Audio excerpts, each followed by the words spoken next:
Hello and welcome to another Bushwhacker review. Today we are going to be taking a look at Matt Kenseth's McDonald's McDelivery All-Star car for 2020. As always, take a look at the box. As you see, once again, just have the generic All-Star box. Got NASCAR All-Star Race Bristol 2020 NASCAR Cup Series. On the side of the box, you got 2020 McDonald's. Got to render the car right there. Standard finish.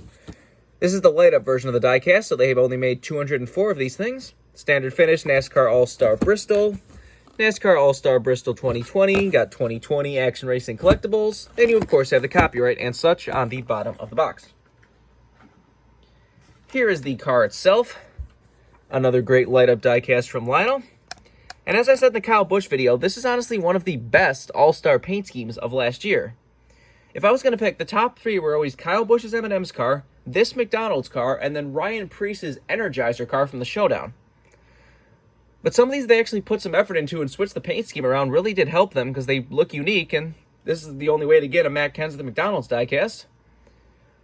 But this one just looks really nice. You have, the sesame seed buns on the side, you got the big M, you got the McDelivery M on the door, the big M on the back.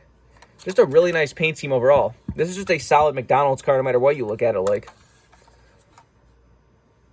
This would have been fine even as a primary. Just, get rid of the M right there and, put the big 42 on the door, and it would have worked fine as a primary. Which I don't know how McDonald's makes something cool with Ganassi last year, and then, this year, Chastain's primary is the most boring McDonald's car they've ever could have come up with. The throwback's nice, but the primary McDonald's car Chastain has this year is just awful. And I'm pretty sure people agree because it got canceled pretty quickly. I wonder if McDonald's is going to stay on with Trackhouse next year or not. Now the Trackhouse bought Ganassi.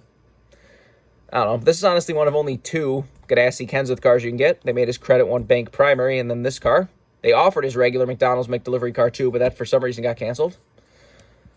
But anyways, let's get down to sponsors. On the hood, you have McDonald's McDelivery. Got the little smile down there. Got number 42 and Chip Ganassi Racing. Down the side, you have McDonald's. You got Credit One Bank. Got the McDelivery McDonald's logo right there on the door. Number 42. Got Sherwin-Williams, Lincoln Welders, that K logo, and Siemens on the side. On the C post, you have nothing. And on the B post, you have Monster Energy, Cessna, Clover, Freightliner. And what is that small logo on the bottom? Somebody tell me what that is. I can't honestly read what that far bottom logo is. You, of course, have Matt Kenseth's name on the name rail.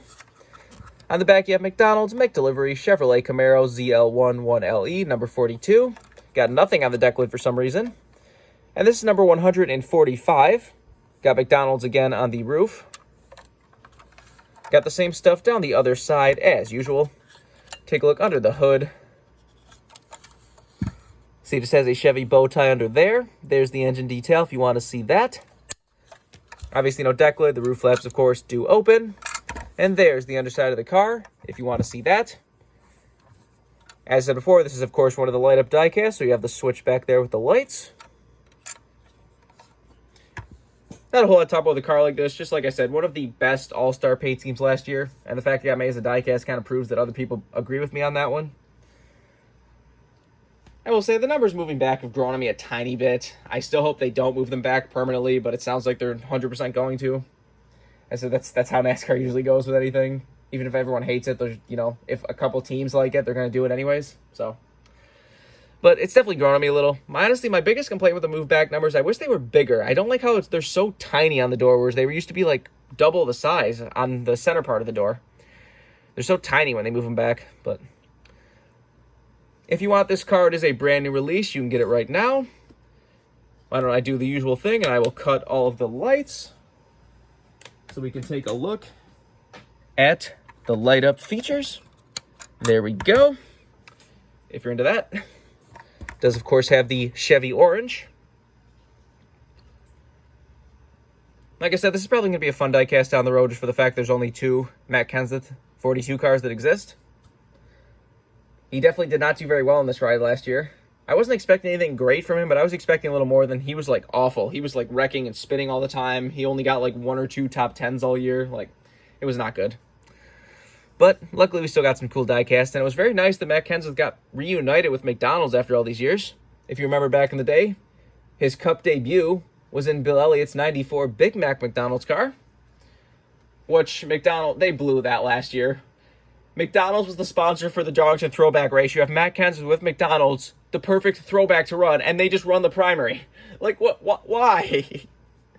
That literally wrote itself. You had the easiest throwback choice you could have, and they screw it up.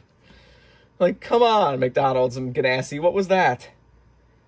It's not like McDonald's doesn't want to run a throwback. They ran one this year with Ross Chastain, so I don't know. Whatever, that's enough ranting. As I said a little while ago, this is, of course, a brand new release. You can get it right now. I would not be surprised if this light-up version gets rare. Remember, for all of your diecast needs, you can go to circlebdiecast.com. If you use the code BWhack, you get free shipping on any order over $20. So go check that out for any diecast you might need. But I think that's all there is to say. This has been a review of Matt Kenseth, McDonald's McDelivery Chevy from the 2020 All-Star Race. Hope you enjoyed it, and thanks for watching.